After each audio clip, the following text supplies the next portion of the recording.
بالله من الشيطان الرجيم بسم الله الرحمن الرحيم وإن كنتم على سفر ولم تجدوا كاتبا فرهان مقبوضة فإن أمن بعضكم بعضا فليؤد الذي اؤتمن أمانته وليتق الله ربه ولا تكتموا الشهادة ومن يكتمها فإنه آثم قلبه والله بما تعملون عليم صدق اللہ العظیم۔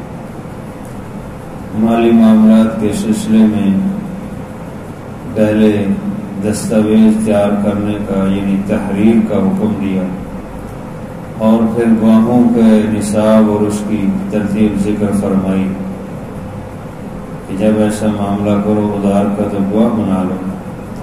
اب آج کے درس میں تیسری بات اس معاملے میں تیسرا اصول ذکر کیا ہے اور وہ رہن ہے۔ جب کسی شخص کو قرض کی ضرورت پڑے اور جس سے قرض لینا ہے وہ اعتبار نہ کر رہا تو پھر کوئی چیز اس کے بدلے میں اس کے پاس رکھوا دیں، قرض لے لیں اور جب قرض واپس کریں تو وہ چیز پھر اس سے واپس لے لیں، اور اس کا مقصد یہ ہوتا ہے کہ اگر قرض واپس نہ کیا گیا تو وقت پر پھر یہ چیز بیچ کر اپنا قرض پورا کر لیا جائے گا، جو کہ رقم زیادہ اگر بچے گی تو وہ واپس کر دی جائے گی۔ جو اس معاملے میں جو قرض لینے والا ہے اس کو راہن کہتے ہیں، رہن رکھنے والا، اور ایک چیز ہوتی ہے جس کو رہن رکھا جاتا ہے، مرتہن شے جو ہے، اور اسی طرح جس کے پاس وہ چیز رکھائی گئی ہے وہ مرتہن ہے اور جو چیز رکھی گئی وہ مرتہن ہے، زبر زیر کے فرق سے۔ تو اس کا یہاں پر ذکر کیا، یہاں سفر کا ذکر ہے کہ وَإِن كُنتُمْ عَلَى سَفَرٍ، یہ ایک اتفاقی بات ہے، سفر میں ہو چاہے حضر میں ہو، اقامت کی حالت میں ہو تب بھی رہن رکھ سکتا ہے چاہے سفر میں ہو، کیونکہ بخاری شریف اور ترمذی شریف کی صحیح حدیث ہے، آپ صلی اللہ علیہ وسلم نے ایک یہودی سے 20 سوا غلہ لیا تھا اور اس کے پاس اپنی درع رہن رکھائی تھی، بعض فرماتے ہیں 20 سا، بعض فرماتے ہیں 30 سا، جو ہے سا ایک پیمانہ ہے جو 3.5 کلو کا تقریباً وزن اس کا ہوتا ہے، اس میں جو چیز ڈالی جاتی ہے۔ تو جیسے کہ صدقہ فطر کے بارے میں یہ ہے کہ نصف سا صدقہ فطر دیا جائے گا جب گندم وغیرہ کے دیا جائے، اگر کھجور وغیرہ کا دیا جائے تو پورا سا یعنی 3.5 کلو، یا اس کی قیمت جو ہے کھجور وغیرہ کشمش ہے انگور ہے اس سے، تو یہ سا ایک پیمانہ ہے۔ تو آپ صلی اللہ علیہ وسلم نے اس یہودی سے یعنی اپنی درع اس کے پاس رہن رکھا دی اور اس سے 20 سا یا 30 سا غلہ لے لیا، لیکن آپ صلی اللہ علیہ وسلم اپنی زندگی میں اس کو وہ ادا نہ کر سکے۔ آپ کے بعد پھر حضرت ابوبکر صدیق رضی اللہ تعالیٰ نے وہ رقم یعنی وہ غلہ ادا کیا اور درع واپس لے لی۔ تو آپ صلی اللہ علیہ وسلم مدینے میں تھے اور اقامت کی حالت میں تھے، سفر میں نہیں تھے، تب یہ آپ نے معاملہ کیا۔ اس لیے ان صحیح احادیث سے ثابت ہوتا ہے کہ یہ سفر میں چونکہ عموماً ایسی ضرورت پیش آتی ہے کہ اجنبی آدمی ہے یا مسافر ہے تو کوئی چیز نہ اس کو دے ادھار تو پھر کوئی چیز رکھانی پڑتی ہے اعتماد کے لیے، تو اس لیے سفر کا ذکر کر دیا، ورنہ سفر حضر سب میں ہی یہ جائز ہے۔ رہن کے متعلق یہ ہے کہ جو رہن چیز رکھی جاتی ہے اب رقم اس کے بدلے میں یہ نہیں لی گئی ہے، تو یہ رہن امانت ہوتی ہے. اس میں اس کا استعمال کے بارے میں بعض فقہا فرماتے ہیں کہ جب راہن جو رہن رکھنے والا ہے، جو اس چیز کا مالک ہے، جو قرض لینے والا ہے، وہ اگر اجازت دے دے تو پھر اس کا استعمال جائز ہے. لیکن جمہور فقہا وہ یہ فرماتے ہیں کہ اس کا استعمال جائز نہیں ہے. یہ جو احادیث جن میں ذکر ہے کہ راہن کی اجازت سے وہ استعمال کر سکتا ہے، وہ اس وقت ہے جب سود کی حرمت نازل نہیں ہوئی تھی. جب سود کی حرمت نازل ہو گئی تو اب جو ہے وہ قطعاً رہن شدہ چیز اس کا استعمال کرنا جائز نہیں، اس سے منافع لینا جائز نہیں. رہن میں کوئی بھی چیز رکھی جا سکتی ہے، جیسے زیور ہے وہ رکھا جا سکتا ہے، کوئی باغ ہے، کوئی زمین ہے، اسی طرح کوئی گائے بھینس ہے، کچھ بھی منقولہ غیر منقولہ کوئی بھی چیز رکھی جا سکتی. تو اب اگر کوئی چیز رکھی ہے جیسے زیور رکھا ہے تو اس کا استعمال جائز نہیں. جس کے پاس وہ رکھایا گیا رہن کے طور پہ وہ استعمال نہیں اس کو کر سکتا، کیونکہ وہ اس کے پاس امانت ہے. اب اگر یوں کہیں کہ جو راہن ہے، جو جس کی چیز ہے، وہ مالک اگر اجازت دے دے جیسے کہ استعمال کر لو، تو یہ درست نہیں ہے. یہ تو ایسے یہ کوئی شخص کہے کہ میرے ساتھ سود کا معاملہ کر لو، میں تمہیں اجازت دیتا ہوں تم سود کر لو، تو اس کی اجازت دینے سے سود حلال نہیں ہوگا. ایسے ہی راہن کی اجازت دینے سے کہ وہ تم یہ چیز استعمال کر لو یہ سود ہوگا، یہ جائز نہیں ہے. اس کا منافع لینا جائز، کیونکہ یہ اس نے قرض لیا ہے تو اب وہ اس قرض کے اوپر منافع لے رہا ہے.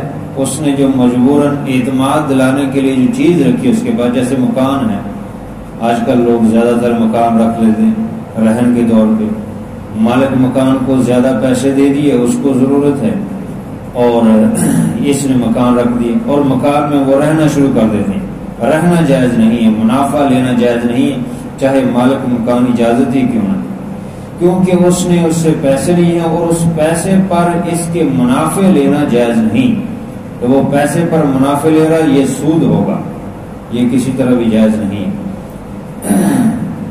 اسی طرح کوئی اور چیز ہے، کوئی جانور ہے جیسے، تو اس کا دودھ وغیرہ ہے، اس کی قیمت بھی یہ اپنے پاس جمع رکھے گا. ہاں البتہ جو خرچہ آ رہا ہے اس کے چارے پر وہ اپنا منہا کرتا جائے گا، یہ ساری چیزیں لکھتا جائے گا اور پھر اس کا حساب کر کے اس کو دے گا کہ یہ دودھ کے پیسے ہیں اور اتنے یہ بچے ہیں اور اتنا تمہارا چارے پہ خرچہ آ گیا ہے، وہ اس کو واپس کرے گا، اس میں منافع. اسی طرح کوئی باغ ہے تو باغ کا پھل وغیرہ اس کے لیے استعمال کرنا جائز نہیں. منافع کسی بھی چیز کے جو رہن رکھی ہے وہ جائز نہیں ہے، اس کا وہ سود ہوگا. یہ جتنے مکانات وغیرہ آج کل رہن پر رکھے یہ سودی معاملات ہیں، یہ قطعاً جائز نہیں. تو اس رہن کو یہ بھی چونکہ قرض اور ادھار کے معاملے میں پیش آتا ہے تو اس مالی معاملے میں اس کو ذکر کر دیا. وَإِن كُنتُمْ عَلَىٰ سَفَرٍ، اور اگر تم سفر پر ہو، وَلَمْ تَجِدُوا كَاتِبًا، اور کوئی کاتب نہ ہو، فَرِحَانٌ مَقْبُوضَةٌ، تو پھر ایک گروی چیز رکھی جائے گی جو قبضہ کی ہوئی. ریحان مقبوضہ یعنی جو گروی چیز رکھنی ہے، رہن رکھنی ہے، وہ اس کے قبضے میں دینا ضروری ہے. مکان ہے تو اس کا قبضہ اس کو دے تو تبھی تو اس کو اعتماد ہوگا کہ یہ مکان میرے قبضے میں ہے، اب رقم میں جب وقت پر رقم اس سے لے لوں گا، کیونکہ مکان جو میرے قبضے میں نہ دے گا تو مکان کو بیچ کر پھر رقم پوری کی جائے گی. تو یہ لفظ فرحان مقبوضہ یہ بتا رہا ہے کہ قبضہ ہوئی چیز ہونا ضروری ہے. رہن گروی جو چیز رکھے وہ قبضہ اس کو دے دے، لیکن وہ قبضہ لینے کا یہ مطلب نہیں کہ وہ اس سے منافع لے، اس سے منافع اور اس کا استعمال اس کے لیے جائز نہیں. تو فرمایا کہ اگر کاتب نہ ملے اور لکھ نہ سکیں، یا یہ ہے کہ جس سے لے رہے ہیں قرض اس کو اعتماد نہ ہو تو پھر کوئی چیز گروی رکھ لو. فَإِنْ آمِنَ بَعْضُكُمْ بَعْضًا، اور اگر بعض پر اعتماد کر رہا، یعنی وہ اس بات کو سمجھ رہا ہو کہ جس سے میں قرض جس کو دے رہا ہوں یہ امین ہے، یہ امانت دار ہے، یہ کسی قسم کا گڑبڑ نہیں کرے گا، تو اس صورت میں پھر یہ رہن نہ رکھے۔ فَلْيُؤَدِّ الَّذِي اؤْتُمِنَ أَمَانَتَهُ، تو پھر اس کو جو قرض دینا چاہتا ہے، جو معاملہ دینا چاہتا ہے، تو اس کو قرض دے دے، یعنی قرض دے دے، اس کی امانت اس کو ادا کر دے۔ بس چاہیے کہ وہ ادا کرے، امین جو کیا گیا ہے، جو امانت دار جس کو سمجھا گیا ہے کہ وہ ادا کرے اس کی امانت کو۔ وَلْيَتَّقِ اللَّهَ رَبَّهُ، اور چاہیے کہ ڈرے وہ اپنے رب سے۔ تقوی اور اللہ کا خوف ہوگا تو پھر ہی وہ اللہ کے حکموں کی پابندی کرے گا نا۔ جا بجا اللہ تعالیٰ نے تقوی کا حکم دیا کہ دل میں خوف خدا ہوگا تو تبھی یہ انسان عمل کر سکے گا، ورنہ کوئی پرواہ نہیں کرے گا۔ جیسے آج لوگ کوئی پرواہ نہیں کرتے، سودی معاملات کرتے رہتے ہیں، ان سارے معاملات میں قرض لیتے ہیں یا دیتے ہیں تو اس میں بھی سود ہے، اور اگر کوئی گروی چیز ہے تو اس میں بھی سود ہے۔ یہ اسی لیے ہے کہ ہمارے اندر خوف خدا اٹھ گیا، مرنا بھول گیا ہے، دنیا کے تھوڑے سے منافع کی خاطر اللہ کے حکموں کو چھوڑ دیتے ہیں۔ تو اللہ تعالیٰ فرماتے ہیں کہ اللہ سے ڈرو، تقوی اختیار کرو۔ وَلَا تَكْتُمُوا الشَّهَادَةَ، یہ تو امانت اور رہن یعنی گروی کے متعلق معاملہ ذکر کر دیا کہ اگر قرض لینا پڑے اور کوئی چیز اس کے بدلے میں رکھنی پڑے تو اس کے یہ معاملات ہیں۔ شہادت کے متعلق پہلے ذکر کر دیا، اب مزید دوسرے پہلے سے ذکر کیا کہ وَلَا تَكْتُمُوا الشَّهَادَةَ، جب ضرورت پڑے تو شہادت کو چھپاؤ نہ، گواہی دو۔ وَمَن يَكْتُمْهَا فَإِنَّهُ آثِمٌ قَلْبُهُ، اور جو کوئی گواہی کو چھپائے گا بس اس کا دل گناہگار ہوگا۔ گناہگار وہ ہوگا، دل کا خصوصی طور پہ اس لیے ذکر کیا کہ چونکہ دل جسم کا اور اعضاء کا رئیس ہے، رئیس الاعضاء ہے، سردار ہے، اور دل سے ہی اخلاق کی ابتدا اٹھتی ہوتی ہے۔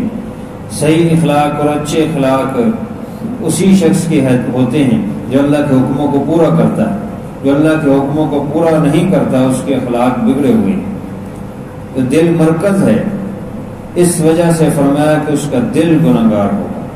اور کل قیامت کے دن ایسے لوگوں کے عذاب کے متعلق جب دوسری جگہ ذکر فرمایا تو وہاں فرمایا سب سے پہلے جہنم کی اثر جو ہے وہ ان کے دلوں پر ہوگا، پھر باقی جسم پر ہوگا۔ تو جب دل میں تکلیف ہو تو سارا جسم جو ہے وہ بے چین ہوتا ہے، دل پھر کچھ کام نہیں کرتا اور اپنے اعضاء کو کوئی حکم نہیں کرتا اور باقی اعضاء بھی پھر کام نہیں کرتے۔ اس لیے فرمایا کہ ایسے لوگوں کا دل گناہگار ہوتا ہے، یعنی بہت بڑا گناہ ہے اور بہت بڑا گناہگار۔ ایسی صورت میں اس سے بھی یہ پتہ چلتا ہے اس حد سے کہ اگر گواہی کا موقع آئے تو پھر گواہی دی جائے، گواہی چھپائی نہ جائے۔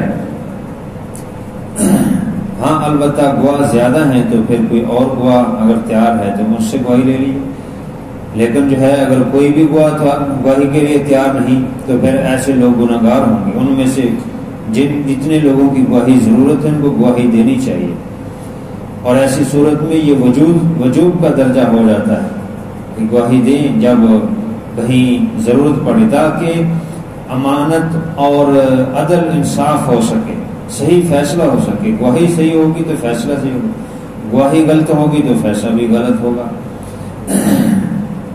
اس لیے فرمایا کہ فَإِنَّهُ آثِمٌ قَلْبُهُ، اس کا دل گناہگار ہوگا جو گواہی کو چھپائے گا۔ وَاللَّهُ بِمَا تَعْمَلُونَ عَلِيمٌ، اور اللہ تعالیٰ جانتا ہے جو کچھ تم عمل کر رہے ہو، اللہ تعالیٰ کو سب خبر ہے، دلوں کے اندر چھپے ہوئے رازوں کو جانتا ہے۔ إِنَّهُ عَلِيمٌ بِذَاتِ الصُّدُورِ، جو کسی کو نہیں پتا، پاس بیٹھے لوگوں کو نہیں پتا کہ اس کے دل میں کیا نہیں، اللہ کو سب پتا ہے۔ لہذا اللہ جب جانتا ہے تو اسی کے مطابق فیصلے کرتا ہے۔ پھر اللہ تعالیٰ کے لیے اللہ کے ساتھ تو معاملہ صحیح رکھو اپنا، اللہ کے ساتھ جو معاملہ صحیح رکھے گا وہ بندوں کے ساتھ بھی معاملہ صحیح رکھے گا۔ اللہ تعالیٰ عمل کی توفیق عطا فرمائے۔ الحمدللہ۔ العالمين والعاقبة للمتقين والصلاة والسلام على سيد الرسل وخاتم الأنبياء والمرسلين ربنا آتنا في الدنيا حسنة وفي الآخرة حسنة وقنا عذاب النار اللهم انت السلام ومنك السلام تبارک یا ذی الجلال والاکرام.